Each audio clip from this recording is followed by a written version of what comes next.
Welcome to the English Epics channel. We hope you enjoy today's story. Darling, I'm home. Thank God, it's Friday. This was my usual call when I entered the house at the end of the week. I'm in the bedroom. It was an unusual response.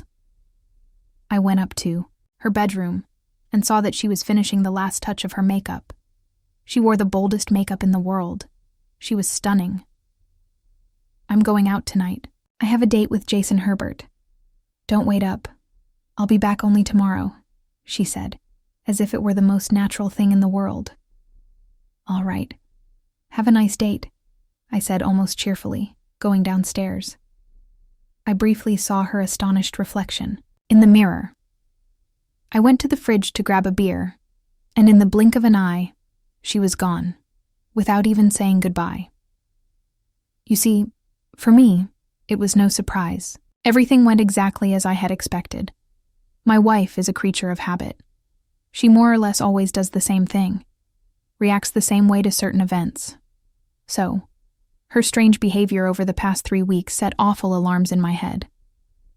One evening, 2 days before the date, I waited for her to fall asleep, and after some arguing, finally managed to find her phone's password and the answers to my questions.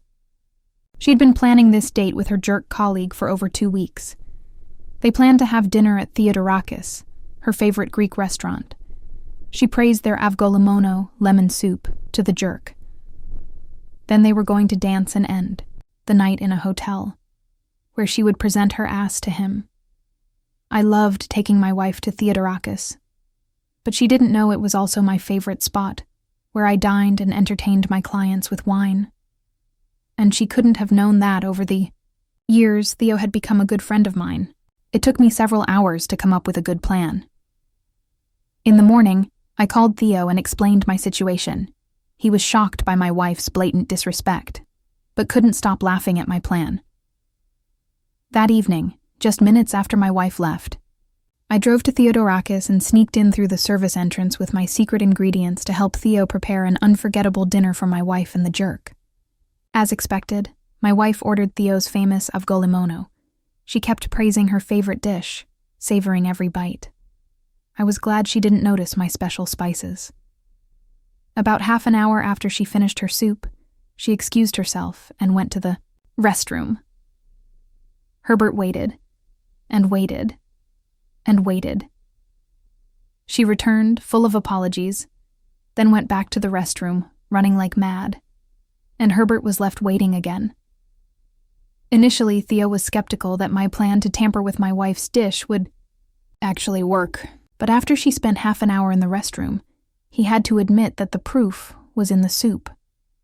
A few grams of magnesium citrate blended perfectly with the lemon soup and would cause explosive diarrhea within 30 to 60 minutes. I also added a bit of polyethylene glycol and some senna to prolong her pleasure. It would be the perfect night for them to play.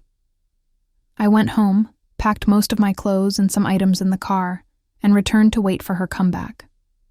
She arrived at 2 a.m. and ran to the toilet.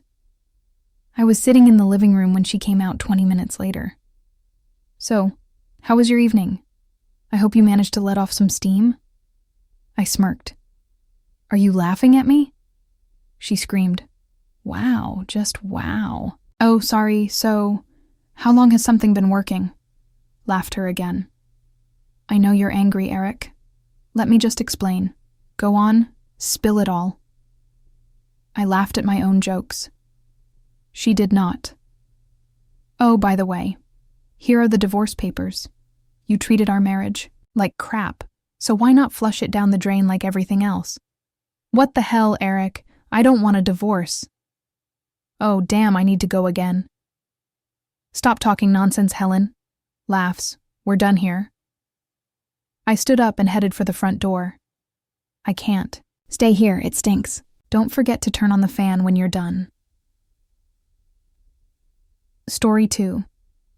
It was several years ago when my wife, Marcia, received her first batch of Bet's beer shampoo. I didn't understand what all the fuss was about when she opened the package, but she was happy, and so was I. 6 brown containers of shampoo, each looking exactly like long-neck beer bottles. Since then, every 6 weeks she would receive another batch. Marcia and I had been married for 22 years. We didn't have any children. We lived in comfort and affluence. I was a marketing manager at a small company that manufactured industrial drainage pumps. Marcia didn't work and never wanted to. We had no problems, either financially or personally. Then I messed it all up by being curious. I took Marcia's key to get the oil changed. I accidentally noticed that she had 2 house keys on her keychain. I know it's not unusual, but since I only had 1 key, I couldn't help but wonder why she needed the second key. It really bothered me. So on my way home, I stopped and made a copy.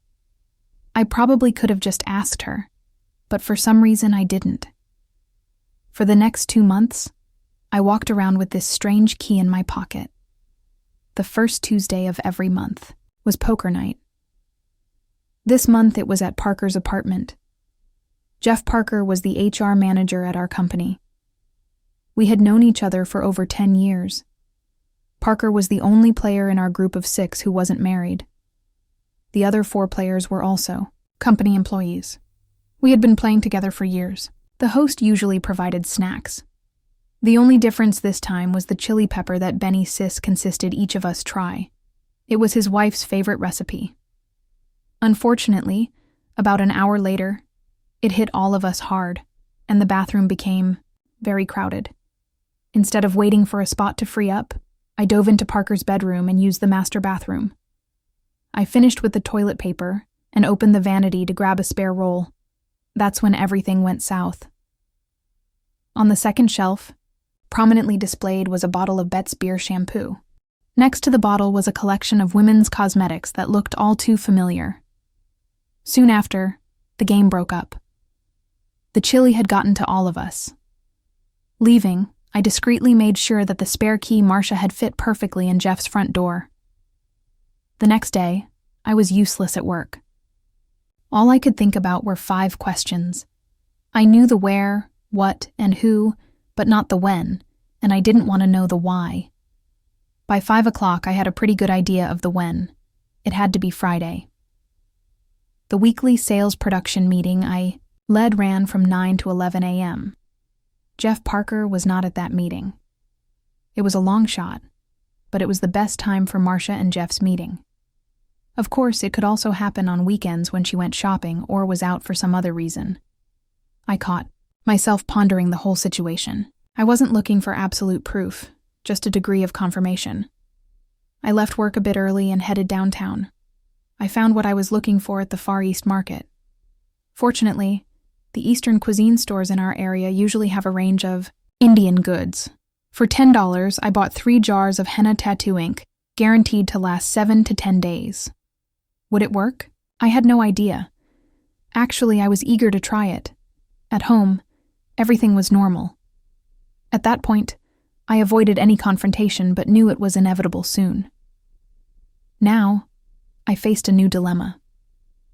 What was I going to do after the grand reveal? Another sleepless night ensued as I weighed all my options and yearned for sleep that came slowly. On Thursday morning, I did something I never thought I would. I called a headhunter. I had never really used their services before, but now everything had changed. The guy I chose was the one I felt most comfortable with.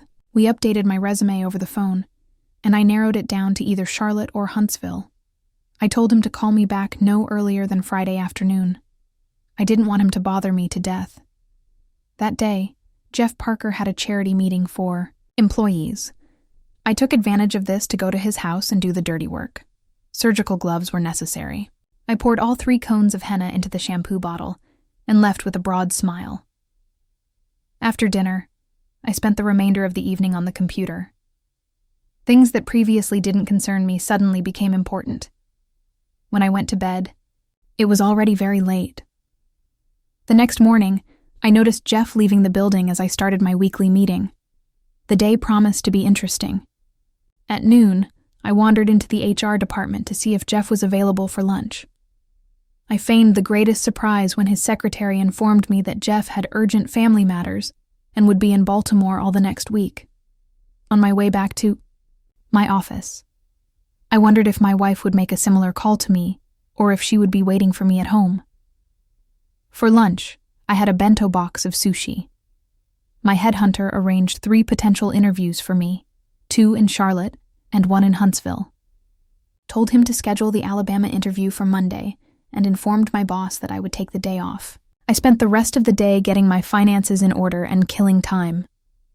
When I returned home, Marcia was sitting at the kitchen table with a cup of coffee in her hands, wearing old sweat pants. Her light hair was partially dyed with dark red, henna, which also ran down her face and neck. She had let her hair air dry and hadn't combed it. It turned out she had tried to wash the dye off her face, but it hadn't worked. The parts of her skin that weren't stained were marked with red spots from vigorous rubbing. I got the impression she wanted to say something, but nothing came out of her lips. She didn't notice how I smiled as I turned and walked out the door. I plan to have a nice ribeye for dinner. I think I'll like Huntsville. Thank you for being with us and listening until the end. If you found it interesting, please subscribe, give us a like, and leave your comments. And we'll see you on the English Epics channel.